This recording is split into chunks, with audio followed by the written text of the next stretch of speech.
Hello, this is André from Mental Health. I'm here with Mark. Do you want to introduce yourself? Hi, I'm Mark Freestone. I am the Dean for Education and Chief Education Training Officer at the Tavistock and Portman NHS Trust, and I've been an academic with interest in personality disorder for 24 years, actually, I think. Wow.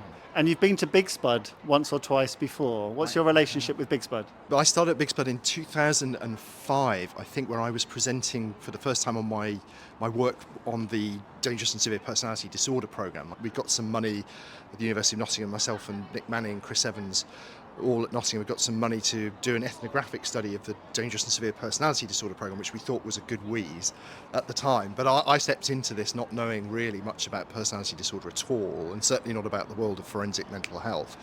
And we were looking for an audience to present something a little bit radical and different, which was ethnographic research, which I used for my PhD, to an audience that wasn't necessarily... They weren't going to pull it to pieces, but it wasn't going to be a slam dunk warm reception, I think. So there was a bit of BIGSPD being seen as quite a scientific community, but maybe one that needed some new ideas and would maybe appreciate a bit of a challenge at the same time. And I've been coming, I'd say probably once every 3 years or so, give or take COVID, since then. And it's grown exponentially. I think the first time I went in 2005, there were about 75, 80 people in Nottingham for that one. And now I think we have over 500, well over 500 plus blow-ins, as I understand it. And Anthony Bateman said in his keynote this morning it used to be more of a cottage industry. I'm not quite sure what it is now, some sort of mechanistic factory or whatever kind of the metaphor is. But I wonder, how have you seen it develop over that quarter of a century? I think cottage industry is an interesting description of it, because it says the idea of studying and thinking about personality disorder was really limited in those days, and I think to an extent that's true. And work back in 2003 with the no longer a diagnosis of exclusion, and then the personality disorder capabilities framework, the knowledge and understanding framework, all of that really set out to change it, and it did.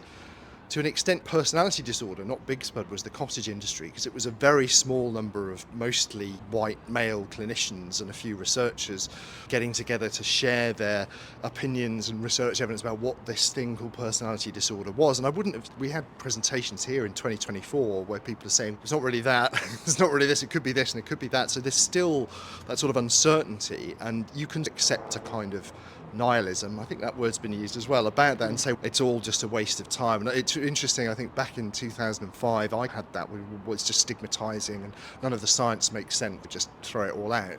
But that curiosity's never gone away, and now even though some of the same problems still confront us around what personality disorder is, if personality disorder should be as an idea, or if really we should be talking about people's emotional and relational needs in a much broader scale, that curiosity and those questions still drive it. But the forum and the group of people we have, I guess, asking the questions, answering them and interrogating the kind of answers that we give, which still, it's lovely to have Anthony Bateman here, but like he said, he's been doing this for 21 years.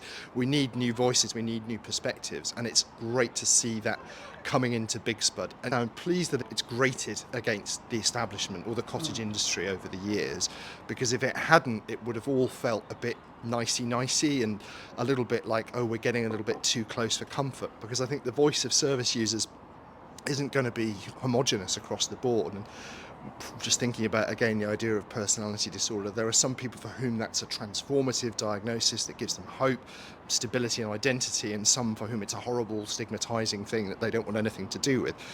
And in both cases with quite some justification. So seeing that friction and just seeing the diversity of people at the events and the diversity of voices and opinions has been fantastic. I think the last couple of years we're worried about it getting a bit nicey again, but whenever you change leadership, there's always that sort of eruption. So it'll be interesting to see how it develops over the next few years as well. And everyone can see in this amazing conference centre, in this amazing city, what the conference is like now, and the 500 very diverse people who are here. What was it like 20 years ago? Paint us a picture of that setting. We had some really nice settings, but if we go back to Lincoln 2013, 2014, where we were in a sort of like an annex and a travel lodge, which was one big lecture theatre, like we have here in Belfast in the ICC. It's not really comparable, but the breakout was essentially to carve the lecture theatre up into 3. So if there was, and there were exactly enough places across the 3 streams for people to attend. So if there's any overrepresentation in one of the sessions, then everything went to bits. And we had to have special fans set up in the corner, which the Travelodge people had gone to take from the pub over the road. And yeah, Anthony Bateman's right. It was a cottage industry, really, and we just made do with the best that we could. And everything now is just on such a bigger scale. It's so much more professional. And I think when things got a bit difficult, sort of towards just before coronavirus, 2018, 2019, there were some very difficult interactions between, I think, clinicians who thought they were above reproach and people saying, actually, I'm sure you think that you're very nice and that your work is very good, but still hearing you say some of these words without due regard for what they mean for us is very painful, and you need to take some responsibility and not just brush that off. And of course they were brushed off, but the emotion came out, and I think that was really helpful for us to see where we needed to heal and needed to become more accepting. And I think just define what is BIGSPD for, who is it for?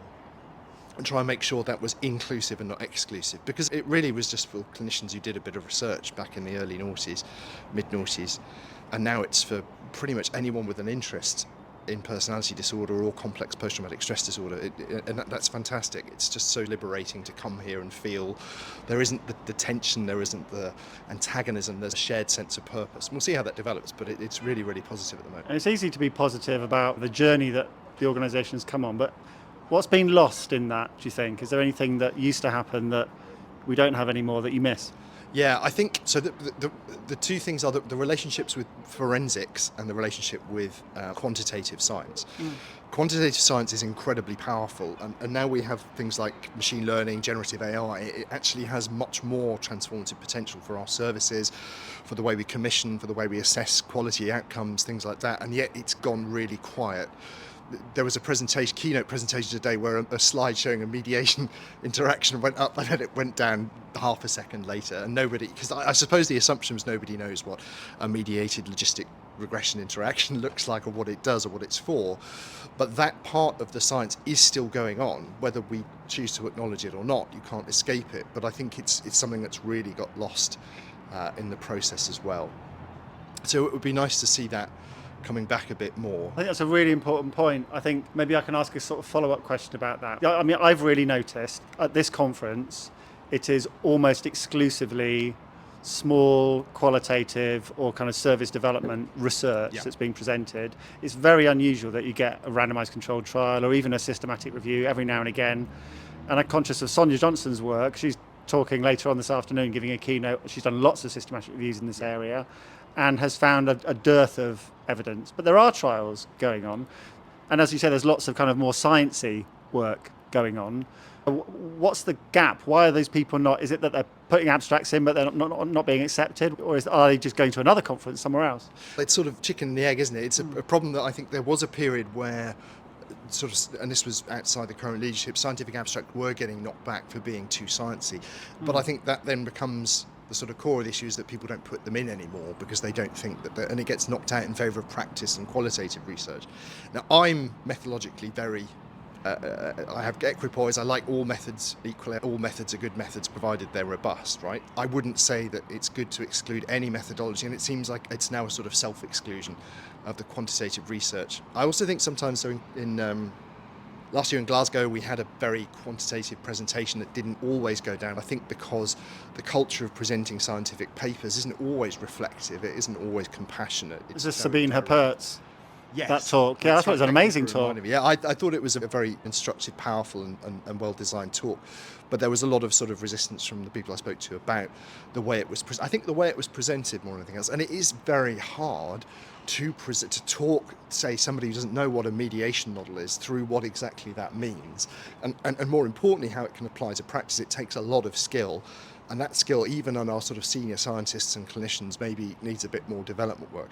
So I feel optimistic that it'll come back because, as you said, the stuff's still being published. There's not a lot of trials being done in personality disorder compared to, say, schizophrenia or depression, but there are some, and the science is still going on. And if BIGSPD doesn't incorporate that, we're missing a trick of learning really important lessons as well. So I'd like to see it come back. And now I've remembered it was forensic services as well. And I think forensics is difficult because I worked in forensics so many years after I finished my postdoc, and I think forensic services can really tend towards a very different way of relating to the people that we look after, and it can become very mechanistic, very controlling, very cold and sort of inhuman. And I think the reasons for that are fascinating and worth exploring. I don't see any of the sort of old school, old guard, command and control forensic people here anymore, which again may be an issue of exclusion. But I think that forensic services are going to exist just because we don't think that population is the same as the one that exists in community services, or that we think that it's really important to guard our language means that we can exclude them. So there are some presentations, but I would say back in 2013, 2014, we were getting very forensic dominant because that was where the money was. And that may well come round again. So what are we going to have, an identity crisis then as well? That might be fun, but I just want to help us to think about how do we rehabilitate forensics and quantitative research back into the BIGSPD fold. It's a good challenge for the new presidents and the new academic leads, and I think it's a comfortable space now for the people who attend and give talks and listen to those talks. And just like Abdul Amir said yesterday at the start of his keynote, this is going to make you feel uncomfortable. Yeah. For me, the science needs to make people feel uncomfortable because they don't understand the methods, and there needs to be a discussion which is about learning that stuff. Yeah, and Abdullah's talk was really, it hones to me how far we come, because in 2005, 6, 7, 8, 9, 2013, that would have it would have fallen. There would have been tumbleweeds through the hall, and now we have 500 people, and every comment and every thought is feeling along with him as he describes how this work can really turn people inside out, and that if you lose that empathy and the sense of joy, the sense of play, you don't make any progress or you burn yourself out and you start thinking, why am I doing this work when it's always so hard? And that would never have gone down well before maybe the last 4 or 5 years at BIGSPD, and it was so important to have that talk as a keynote, make sure everybody saw it, and thinking, this is where we've come, where we have a common language, where we can accept feelings, not just statistics. And now I'm going the other direction, but I think the statistics do have a role here, and it's a little bit sad to see them glossed over or maybe absent as well. Thank you so much for giving us that historical perspective. Really interesting. It's been my pleasure, André. Thank you so much.